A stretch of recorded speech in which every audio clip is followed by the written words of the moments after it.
Hey everybody, welcome to Game 1 in a best of 3 series being played between FXO.Choya, he's the red Protoss down here in the bottom right corner of Shakuras Plateau, and his opponent is going to be Liquid TLO, the blue Zerg, over on the bottom left corner of the map. So this game is played on the North American server. TLO is playing from Europe, Choya is playing from Korea. You can see that these guys have a little bit of friendship going on, Choya complimenting Mr. TLO, but TLO is a little bit sad that he has so much beard. He, of course, if you don't know, wants to eventually be able to destroy his beard through important wins. So I think beating Choya in the IPL4 Online Qualifiers might be some beard points for him. Wow, did he just...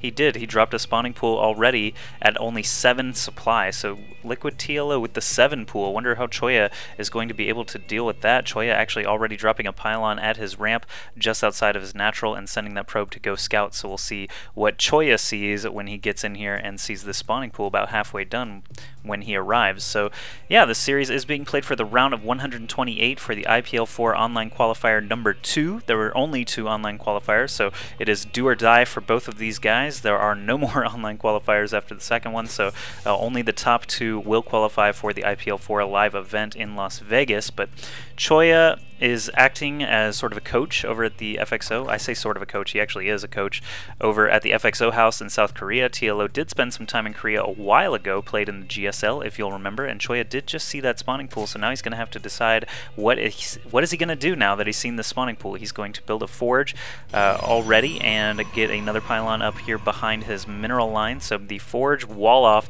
most likely not going to be done by the time all these lings arrive, as they are already starting to pop out. Let's see, yes, TLO is still droning, but Choya does have a lead on harvesters. Of course, that chrono boost from the Protoss Nexus being such a helpful thing in that situation. And Choya actually, ooh, very, very good timing there. Waits for the first 2 lings to run out and actually hit a perfect little window there to sneak his probe over to the natural. So he does have that forge completed. He could start being a jerk over there and building pylons and cannons and things like that. But right now, back at home, he knows he's not going to finish that wall off, so he just puts a photon cannon right there in his mineral line. I would say that's a wise decision, but now he does have this forge and pylon totally unprotected. There's a probe over here. Looks like he wanted to build a cannon, but he knows if he goes over there now, the lings would probably just surround and kill him, so he's being super duper cautious there. TLO actually only sending 2 lings, so the fact that Choya scouted it so quickly means that TLO is now going to switch up his strategy a little bit. He's still killing off that pylon inside the natural of Choya, but he is also dropping a hatchery of his own over at his own natural, and this probe of Choya is just out of range. As long as this forge is still standing, Choya could drop a pylon and start doing some damage with cannons. He's going to build actually a second forge, okay, back in his main.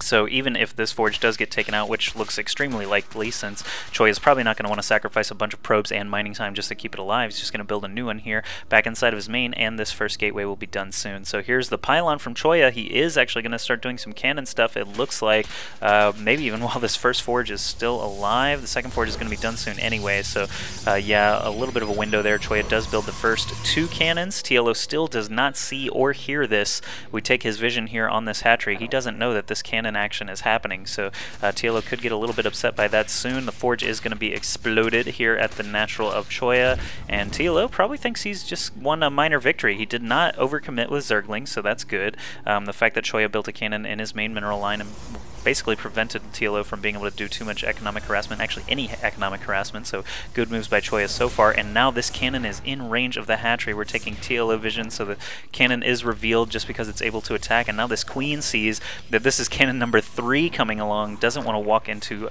open cannon fire, so TLO is actually in a bit of a tough spot. There's actually no way he's going to be able to defend this against 3 cannons. He's building a Roach Warren now, 4 Zerglings on the way out. There's no way he's going to be able to save this hatchery. He puts off the larva inject, and actually the rate that these cannons fire, the larva inject should actually finish. TLO neglecting his queen though. He's trying to take down this cannon, but there's no way she's going to be able to kill that thing, so the 3 cannons take out the queen. A little bit of a misstep there from TLO. It looks like the larva inject might just barely finish and spit out before that hatchery dies. Yeah, it should definitely finish. So he'll have some extra larvae to work with, even though the hatchery is going to be destroyed. And TLO now mounting a bit of an offensive, but there are some zealots out now for Choya. He's been building 1 zealot at a time all the while after that that forging gateway got completed in his main. He's going to drop a Nexus here at his natural as well, so he can start getting ahead in economy.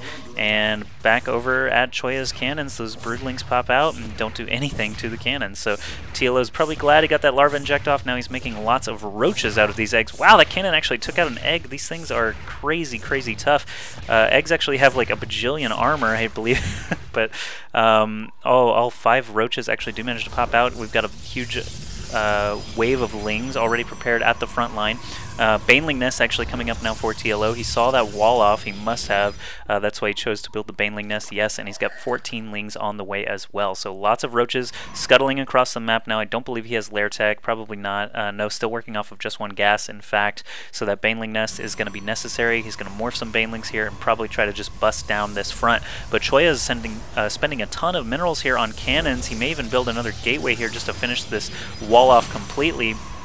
Lots of cannons, 4 cannons here, and only 5 roaches for TLO. So he's going to try and take out these zealots just with some kiting methods, but Choya actually has a lot of wiggle room here to back off into the cannons, keep these zealots alive. Still no cybernetics core from Choya. He's spending a lot of money on photon cannons and now some extra assimilators here so he can get that gas income going. The cannons over here still standing. TLO not trying to retake that, just instead massing up lots of banelings now. We can look at the units tab. He's already got 7 created. Here come 2 more.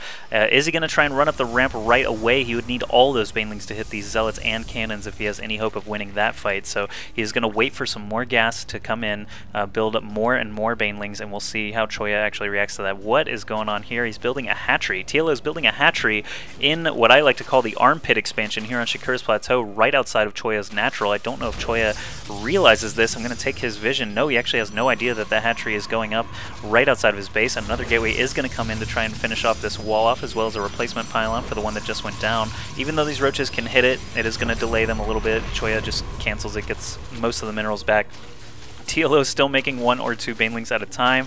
Once this hatchery comes up, I'm really curious what TLO thinks he's going to do. Is he going to macro up and just keep this contain going forever, Terran style? I mean, Choya being trapped on 2 bases wouldn't be the worst thing in the world for TLO. He could actually freely expand basically everywhere except for where these cannons are. He could actually eventually even deal with the cannons. So this is an interesting position he's got Choya in at the moment. TLO is actually up by 15 supply and forcing cancels on all of these front lines. I'm wondering how long before TLO actually tries to roll up there and destroy all these cannons and zealots. It seems like this contain could last forever at this point. Units tab shows 36 drones, only sorry, we got banelings going on here. Force field does go down, but it's not enough to protect the gateways. Still only a few banelings remaining, and they're not going to be able to take out all the cannons. We do have roaches and lings surrounding this sentry now and taking it out. Probes blocking the ramp. Very quick move there by Choya, and these 4 cannons are doing so much damage to all these lings and roaches. There's now only 1 roach left standing, and the probes are going to use their plasma cutters, their particle beams, to take down that last roach and those last lings, and Choya's just going to rebuild the wall right where it was, and TLO is going to GG after losing his entire army. He only had 20 drones that entire game, stopped droning completely after he was shut down at the natural, so Choya takes game 1 here. This is a best of 3 series though, so TLO has a chance to fight back. A little bit of an interesting scenario there with that hatchery. I'm really wondering if he had kept that contain going for a lot longer, what would Choya really be able to do about it aside from massing up that tier 1 Protoss death ball? So TLO, interesting decisions there. Kind of a strange game overall. Let's go into game 2 now and see what happens next.